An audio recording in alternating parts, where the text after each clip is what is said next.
મંજૂર છે. અરે ભલે, તો તમારા બધા ભાઈઓને પણ પૂછી લો, મંજૂર હોય તો. અરે ભાઈઓ, તમને કોઈને કઈ વાંધો નથી ને? તો ચાલો, અમને મંજૂર છે. હાલ ભાણા, તો નાખ પાછા તું. હા મામા, તો ચાલો હવે હું નાખું છું. અરે ભાણા, તું મૂંઝાતો નહીં, જ્યાં લગી તારો મામો બેઠો છે ત્યાં લગી. લ્યો. અરે તમે તમારો હસ્તિનાપુર પણ હારી ગયા છો અને હવે તમને 12 વર્ષનો વનવાસ આપવામાં આવશે.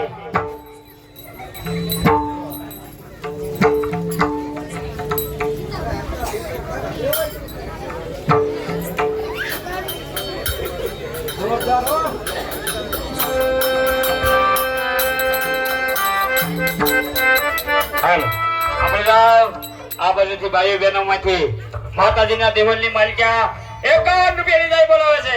અંબે માતાજી.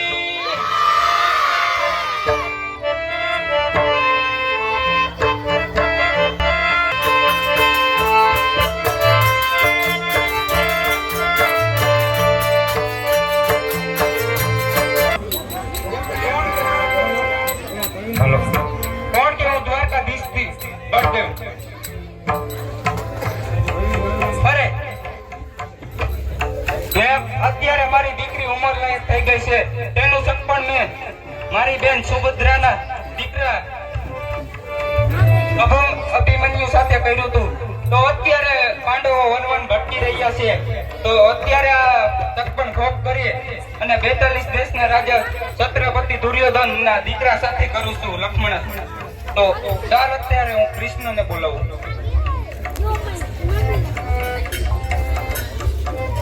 કૃષ્ણ,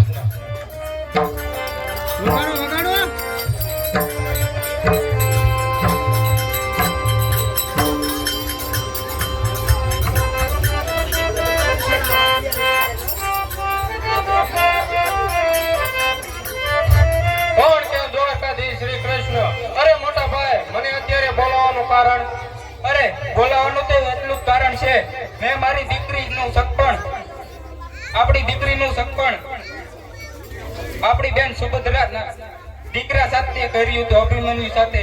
તો અત્યારે પાંડવો વન ભટકી રહ્યા છે, તો આ સગપણ ભોગ કરી અને 42 દેશના રાજા છત્રપતિ દુર્યોધનના દીકરા સાથે કરવાનું છે. અરે ભાઈ, આ તો તમે શું કરી રહ્યા છો? એમની સાથે અન્યાય કરી રહ્યા છો. અરે હું તો મારી દીકરીની સુખ સહાયતા જોવા માંગુ છું. ભલે મોટા ભાઈ, જેવું તમને ઠીક લાગે. અરે આ મોટા ભાઈ શું કર્યું? તો ચાલ હું મારી બેનને પત્ર દ્વારા જાણ કરું કે એમને આ સગપણ ભોગ કર્યું છે, અને જો તમારે સુરેખાનું હરણ કરવું હોય તો હું તમારી સાથે છું. હા કૃષ્ણ, હા.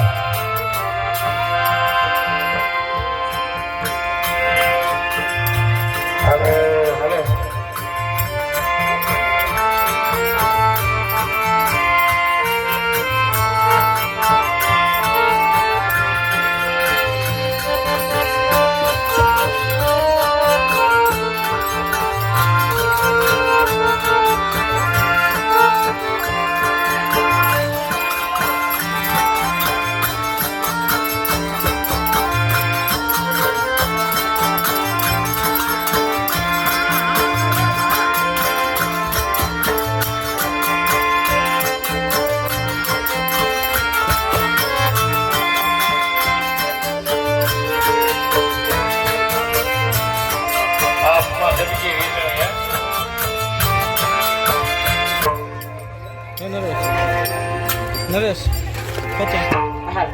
કોણ કેવું? સુભદ્રા, મારા ભાઈનો કાગળ આવ્યો છે. અભિમાન દીકરાનું સગપણ કર્યું હતું, તે ભોગ કર્યું છે, તો અભિમાન આવતો જણાય છે.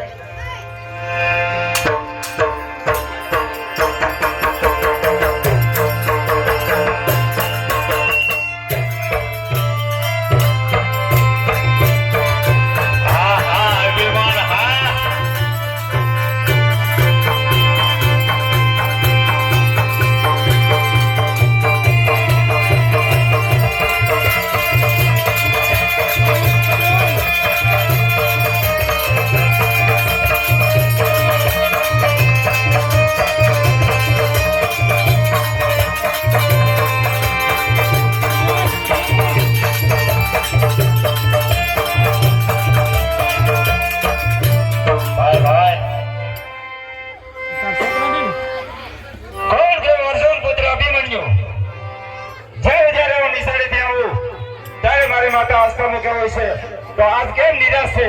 તો લાય હું જઈને પૂછું. અરે માતુશ્રી, હું હરોજની જેમ નિશાળેથી આવું ત્યારે તમે આસ્થા મૂક્યો હો છો, આજ કેમ નિરાશ ઉભા છો? અરે બેટા આપે માન્યું આજ ઉદાસ થવાનું એક જ કારણ છે કારણ કે તારા પિતા અને કાકા ને મોટ બાપુ વન ગયા છે ને એની યાદ આવી ગઈ હતી ને એટલા માટે ઉદાસ છે. અરે નહીં નહીં માતુશ્રી, એ આજનો દિવસ નથી, એ તો વર્ષો વીતી ગયા છે. એ કારણ નથી તમે મને શાસક કહો. અરે નહીં નહીં બેટા મને હાસુ કઈ એની યાદ આવી ગઈ હતી. અરે નહીં માતુશ્રી નહીં, તમે મને સત્ય કહો અને સત્ય ન કહો ને તો મને અભિમન્યુ ના સમજે. અરે બેટા આપે માન્યું તો સાંભળ કારણ કે તારું સગપણ નાનપણમાં મારા મોટા ભાઈ બળદેવની દીકરી સુરેખા સાથે કર્યું હતું.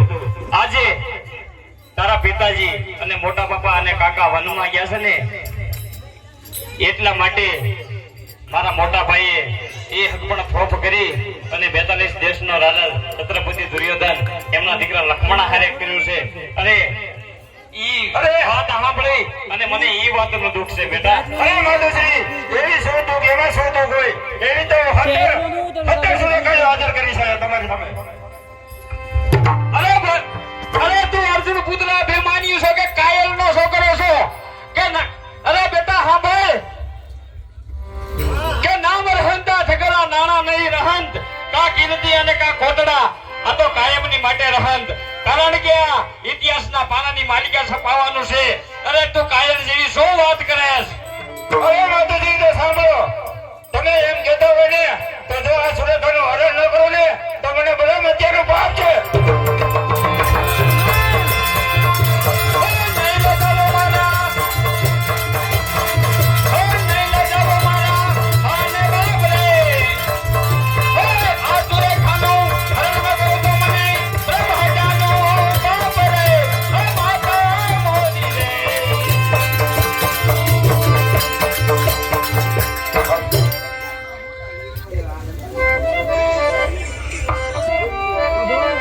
હાલો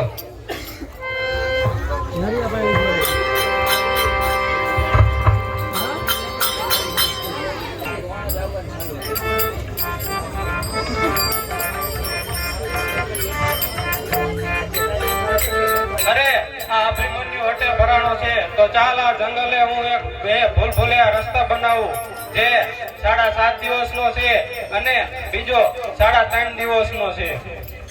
અત્યારે બેન સુભદ્રા અને અભિમાન્યુ સુરેખાનું હરણ કરવા માટે આવે છે તો આ જંગલની માલિકા બે ભૂલભુલૈયા રસ્તા બનાવું અને જો આ જંગલની માલિકા બે ભૂલભુલૈયા રસ્તા નહીં બનાવું ને તો અભિમાન્યુ અને ગટ્રુઘોષનું મિલન નહીં થાય અને જ્યાં સુધી ગટ્રુઘોષ અભિમાન્યુ સાથે નહીં હોય ને ત્યાં સુધી સુરેખાનું હરણ ન થાય. તો આ જંગલની માલિકા હું બે ભૂલભુલૈયા રસ્તા બનાવું છું.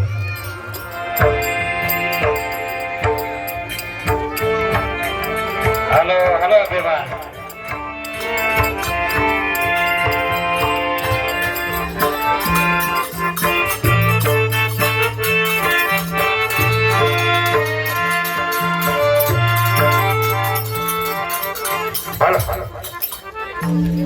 અરે માતુશ્રી, આપણે સાંતા સાંતા જંગલ ને તો અંદર આવી ગયા છીએ. હા બેટા. પણ આ રસ્તાની તો મને ખબર નથી, તો તમે મને રસ્તો જણાવો. અરે બેટા, એક 3.5 દિવસનો રસ્તો છે અને એક 7.5 દિવસનો રસ્તો છે. અરે બરોબર છે, તો 3.5 દિવસની અંદર તો થોડુંક અઘરું છે કારણ કે એમાં રાક્ષસો પણ રહેશે. હા મેં એવું સાંભળ્યું છે. અને 3.5 દિવસનો છે એ તો સહેલો છે. પણ હું કોણ? ક્ષત્રિય બસો અર્જુન પુત્ર અભિમન્યુ હોઉં. આપણે 3.5 દિવસનો રસ્તો લઈશું અને ત્યાં જઈ અને જંગલની અંદર રાક્ષસોને તો હું જોઈ લઈશ અને જંગલને તમારા અગ્નિ બાણ મારી અને ભસ્મ કરી નાખી. તો ચાલો આપણે 3.5 દિવસનો રસ્તો લઈશું.